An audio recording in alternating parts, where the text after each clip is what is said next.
Nuestra invitada de hoy, Linita, es un ser humano muy especial.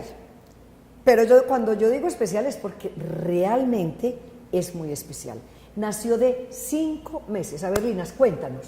Nací en la semana 22 porque había que venir al mundo en esas condiciones un tanto adversas hace mucho tiempo, porque no había los desarrollos científicos ni tecnológicos para preservar la vida en ese tiempo, ni Pues siquiera estaba... tan corto tiempo de gestación. Exacto, ¿cierto? ni siquiera estaba contemplado que sobreviviera. Decían, es que parece más un producto no logrado que un ser humano que se pueda desarrollar.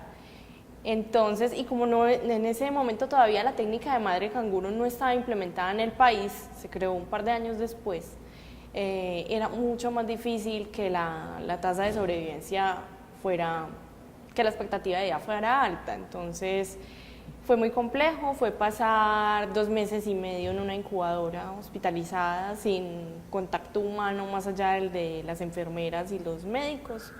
Mi mamá me tenía que ver por una ventana todos los días. Ella iba, dejaba las tomas de alimento al hospital, me veía por una ventana y salía, porque no podía tener ningún tipo de contacto conmigo. Bueno, yo creo que tú eres un milagro. Sí. Un poquito. Pues no hay explicación científica realmente. No, en realidad no hay explicación científica. El parto se dio porque mi mamá le dio una infección urinaria que precipitó todo, y el médico le decía, para que sobrevivas tú hay que sacarlo, porque ni siquiera sabían si era niña o un niño. O sea, ese bebé tiene que venir. Tiene que nacer. Tiene que nacer. O sea que llegaste de 5 meses y un poquitico. Pero Sí. hoy tenemos una mujer inteligente, autónoma, con algunas limitaciones. Yo no lo ¿O llamo, cómo se llama? Yo no lo llamo limitaciones, yo lo llamo discapacidades. Ah, Ese es el discapacidad. nombre. Muy bien. Ese es el nombre. El diagnóstico médico fue parálisis cerebral, aterrador en principio, porque a mi mamá le decían, mire, ella no va a poder ni siquiera mover los ojos. El hecho de que pueda mover los ojos, o sea, nada, va a ser un gran avance, porque ella no va a tener habilidades comunicativas, ni ningún tipo de movilidad, nada. Y bueno, ella dijo, no, yo quiero que ella viva. Ella tomó la primera decisión, yo quiero que ella viva, porque los médicos le decían, le podemos tener unos cuidados paliativos, en fin, y mirar hasta dónde puede llegar ella. Y bueno, aquí estoy. Además, una mujer inteligente, una mujer con muchas capacidades y una mujer que en este momento inclusive está trabajando, hace rato Sí. estás trabajando, la conocimos cuando estaba desarrollando un proyecto especial. Sí. Cuéntanos de ese proyecto. Hace 2 años nos encontramos en una charla que estaba dictando para una entidad para hablar de lenguaje incluyente y comunicación enfocada a la diversidad, es decir, todo el tema de cómo referirse a las personas con discapacidad o que tienen algún O sea, por tipo- ejemplo, yo me equivoco si digo limitaciones, debo decir Exacto. discapacidad, discapacidad, ese es el nombre. ¿Por qué? pues, que es distinto a incapacidad. Absolutamente distinto, porque una incapacidad refiere que el individuo no puede ejecutar ningún tipo de acción. La discapacidad se enfoca en la funcionalidad que el individuo tiene para relacionarse con el entorno.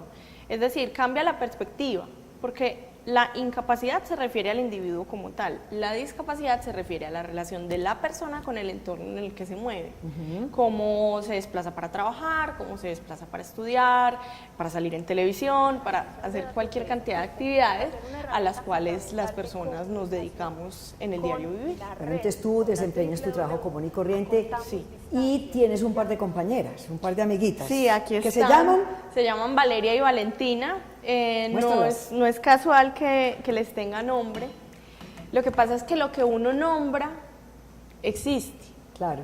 Y lo que uno nombra, uno aprende a convivir con lo que nombra. Y Entonces, ellas te ayudan a desplazar. y ellas me ayudan a desplazarme. Entonces es un gesto de agradecimiento, es un gesto de gratitud. Porque si yo las viera como una carga y dijera simplemente las muletas de manera despectiva, Claro. implicaría que veo la vida como una sucesión de sufrimiento, carga, drama, y no es así. Hay momentos en los que uno anímicamente no está bien, Como cualquier ser como humano. cualquier ser humano, porque un día malo lo podemos tener todos, independiente de la condición y circunstancia que estemos enfrentando.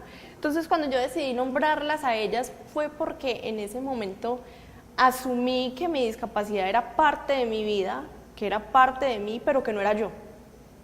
Claro. Que yo estaba más allá de todo eso. Entonces, por eso les puse nombre y además se necesita mucho valor y mucha valentía para no quererlas tirar por el balcón cada tanto. Yo siempre pregunto que para que una persona que tenga esta condición especial y logre salir adelante, porque de todas maneras era una condición muy adversa, tiene que tener una familia, una mamá, un papá, unos acompañantes, personajes muy especiales alrededor tuyo. Sí, los tengo, afortunadamente. Empecemos, mi mamá fue la que decía ahora, tomó la decisión, porque otra persona en su lugar se hubiera llenado de terror y hubiera dicho, no, es que no quiero que sufra, en fin. Ella sabía que su decisión implicaba que yo iba a tener que pasar por cantidad de tratamientos y de cosas que me iban a producir dolor, pero apostó por la vida. Entonces esa apuesta por la vida de ella es mi soporte todos los días. Mi hermano menor, mi sobrina. Tengo una familia que en vez de centrarse en la discapacidad y poner que la discapacidad girara en torno a la relación familiar y al trato, ellos se enfocaron siempre en, mira, tú vas a hacer lo que tú quieras hacer y vas a hacer lo que tú quieras hacer. Las limitaciones son una cuestión mental, están en ti, están en la forma como te vas a relacionar con los demás, están en la forma como te vas a relacionar con los lugares a los que vas a llegar, pero no están condicionados por la discapacidad que tienes. El entrar a la universidad fue otro momento, fue un parteaguas que yo dije, ¿qué voy a hacer acá? Yo la primera semana me quería ir, quería dejar todo y después dije, si llegué hasta acá a estudiar lo que siempre había querido estudiar, es para hacer algo. No me voy a devolver, no me voy a encerrar en la casa. La Lina que conoces no se encierra en la casa, la Lina que conoces va, estudia y enfrenta la vida como viene. Bueno, y inclusive pienso que a veces alguien cuando no tiene ningún tipo de discapacidad, tiene, digamos, todo su entorno inclusive muy positivo, también le cuesta vivir, también le da depresión, también le da tristeza, es más, a veces le cuesta más. Yo no diría que nos cueste más o menos. No, digo que a una persona, bueno, sí, más o menos. Porque, a ver, hay gente que dice, no, es que lo tengo todo y no hago tantas cosas como las que tú haces. Esa es una de las comparaciones que hacen contigo, ¿qué? Que hacen mucho. Y yo digo, no, tú haces lo que tienes que hacer. Yo hago lo que me corresponde hacer. Punto. Son circunstancias, son entornos, son formas de relacionarnos muy distintas. Esa actitud. Claro. O sea, tú quisieras que nadie te mirara diferente, o sea, que nadie estuviera como atento a que hay diferencia. Yo sé que soy diferente. Sí. Pero yo sé que mi diferencia enriquece el entorno en el que me muevo porque me permite acercar a las personas a un tema que para muchas es ajeno. Claro. O sea, mucha gente ve la discapacidad como algo súper trágico, como un castigo. Todavía en entornos absolutamente académicos, educados, dicen, pobrecita. Y yo, no, pobrecito tú, que tienes que tienes compasión. Bajar de mí. No, la compasión es una virtud muy bella y la empatía mucho más, pero tienes que ver la vida desde tu postura de ventaja como si la mía fuera una desventaja cuando mi vida es distinta a la tuya.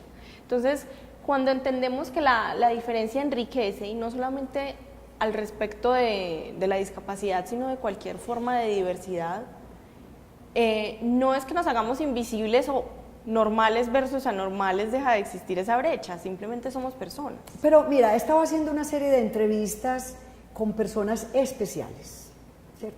Porque podemos hablar de que son muy especiales, y uno sí tiene un sentimiento de admiración mayor. O sea, uno, pues, o sea, yo te veo a ti, te oigo hablar y me dan ganas de abrazarte, me dan ganas de decirte, tú eres una valiente y una hermosa. O sea, eso es un sentimiento que generas de todas maneras porque claro, es una superación sorprendente, ¿no? Entonces, hay un sentimiento, pero no es nada que tenga que ver ni con la tristeza, ni con el dolor, ni con la compasión, nada de esas cosas, sino al contrario, o sea, lo que uno siente es como un regocijo. Exacto. ¿Pero eso molesta? No, a mí no me molesta. A lo que voy es, hay que trascender esa admiración, y no solamente lo digo por mí, lo digo por tantas personas con discapacidad y demás condiciones que las hacen, entre comillas, diversas y distintas a las demás. Ajá. Entonces hay que trascender esa admiración, ese wow. Ese wow por uno lo trasciende después de que te conoce, Exacto. habla contigo y ya digamos que pasa ese capítulo. Exacto, entonces hay que llegar al punto del quiero conocer a esta persona, quiero saber qué siente, cómo piensa, cómo actúa, para pasar a la fase que yo peleo todos los días, y es la inclusión, porque estamos en sociedades que hablamos de integrar, ¿no? Entonces en esta sociedad cabemos todos. Llegamos a un punto que uno dice, ok, es que ustedes y nosotros, y yo digo, no, hablemos de todos, negros, blancos, niños, adultos, mujeres, personas hombres, con discapacidad, mujeres, hombres, como quieran, pero todos. No hablemos de ellos y nosotros, es que ustedes tan valientes, como no, todos enfrentamos momentos de dolor, de crisis. Es más, algo que yo siempre digo cuando me invitan a charlas y este tipo de asuntos académicos o que quieren discutir en foros, el tema de la discapacidad es que todos vamos a tener una discapacidad en algún momento de la vida. Qué hermosura, qué hermosura. Bueno, de todas maneras te felicito, eres admirable. Ya pasé el estado de la admiración, quiero compartir contigo, me gustaría mucho que pudiéramos hacer proyectos juntas, por ejemplo. Claro que sí. Que tienes una inteligencia maravillosa, que necesitamos tantos seres como tú.